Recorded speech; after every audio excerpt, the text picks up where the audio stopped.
লেখাপড়া করছো তো? চায়নাতে এখন 7টিরও বেশি ইউনিভার্সিটি রয়েছে যারা কিউএস রেটিংয়ে 100-এর ভিতরে রয়েছে। তাদের লেখাপড়া ইন্টারন্যাশনাল কম্পিটিশনে তারা এগিয়ে আছে।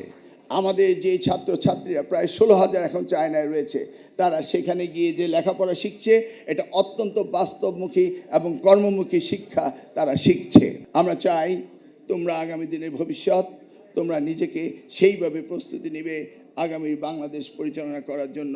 তোমরাই একদিন ওই ডক্টর মাহাদি আমিনের চেয়ারে আসবে, তোমরাই একদিন আমার এই চেয়ারে আসবে, তোমরাই একদিন প্রধানমন্ত্রীর চেয়ারে আসবে।